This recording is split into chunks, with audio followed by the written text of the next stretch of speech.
morning. It is a project day. I don't know why, but I keep putting things off.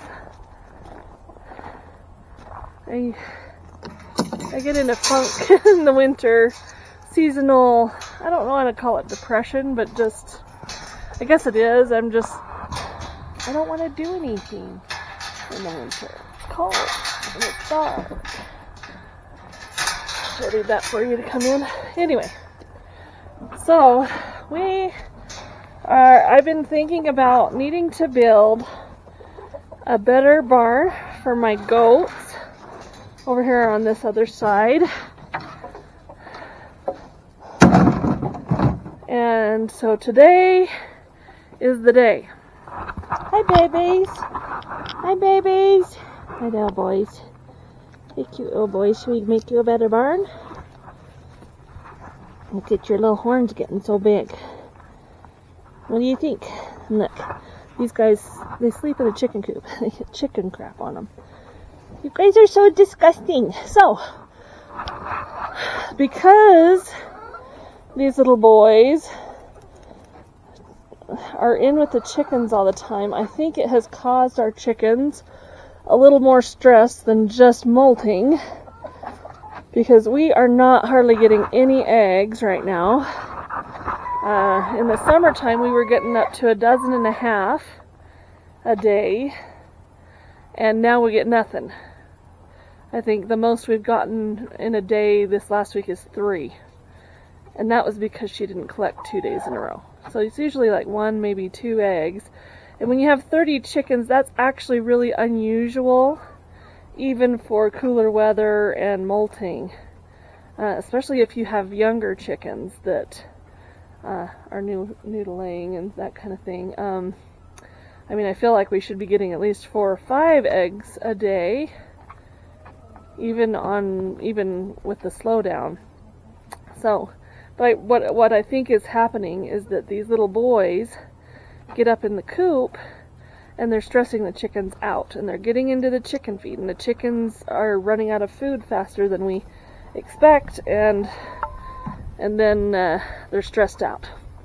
So because of that, we are going to make some changes in here today.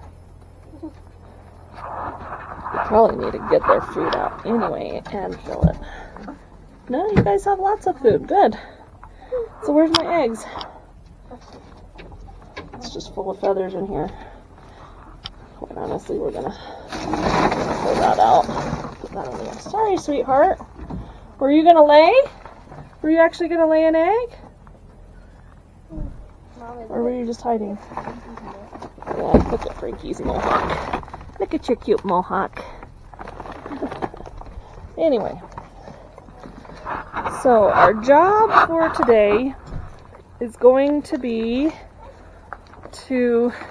we've decided we're going to divide this area. This side will be the goat area, and then this side will be the chicken area. However, what we're going to do is we are going to take this chicken run out. We are going to pull it out from over here, and we're going to move it over to that corner, and we are going to turn it into a goat barn. Because I don't necessarily need this run, especially if I have a separate chicken area. And so, not too long ago, we put this fence on here. I didn't even cut it off because I'm like, well, I don't know. Not much left. I don't think I'll cut it off. So we're going to take this fence back off, and then we will move the run, and then I've got a couple T-posts we're going to pound into the ground, and we're going to put up a new fence. Make this side the chicken area, and that side the goat area. And that way, maybe the chickens will have less stress. The goats will have a little bit better, well, I'll have a little bit more barn space, so I can move a couple of my does over and put a few more goats over in this area, because they're a little bit crowded over in the other area. So that's where we are starting. I've got my helpers. I've got Deanna and Mark, because we need some muscle. And I've got Kaylee, because we need somebody to hold things. And we're going to get started on this jazz.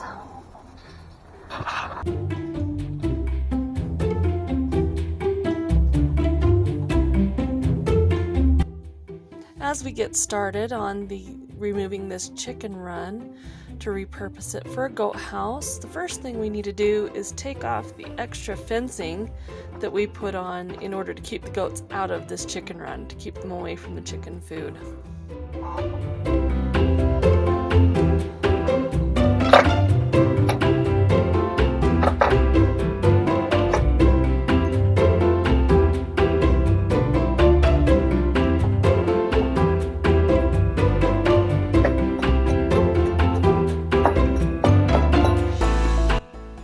We also need to get it detached from the chicken coop and get it so that we can move the framework.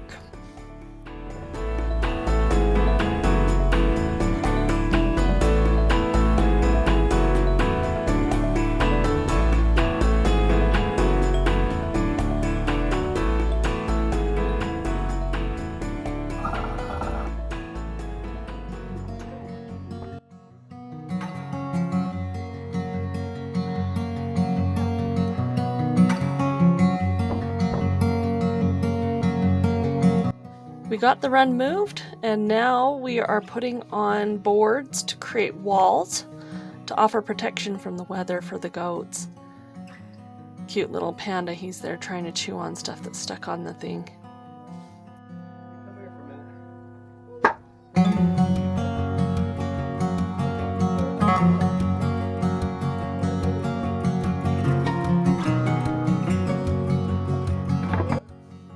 Oops. We dropped some of the boards that we're using to as spacers, because not all of our 2x4s are right flush with each other. This was something we threw together with old barn wood, and it'll be plenty sturdy, but it is a bit wonky.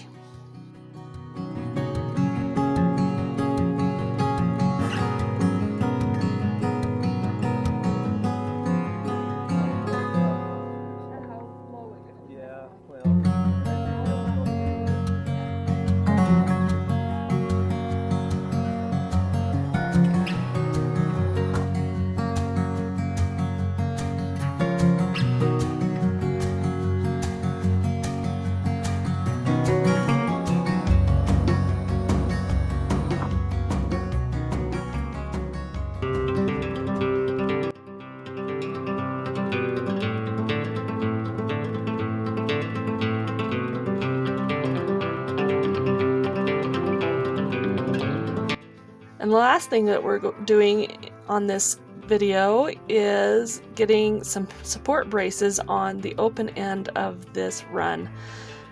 It didn't have any, or it didn't have as much as it needed, and so we are getting it stabilized so that we can add sidewalls and be able to have a nice sturdy shelter.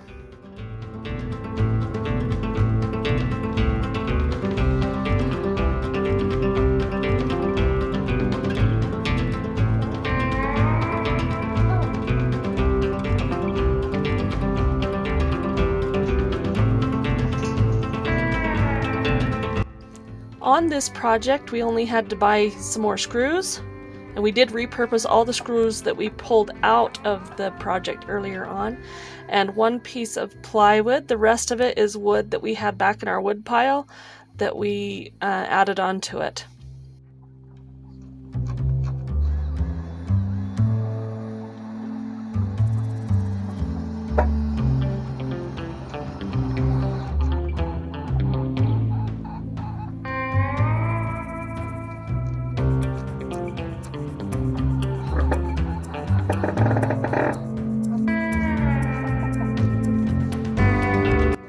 I'm grateful for Mark and my kids. They are such good helpers, and I am so grateful to have them to be able to help me with these projects.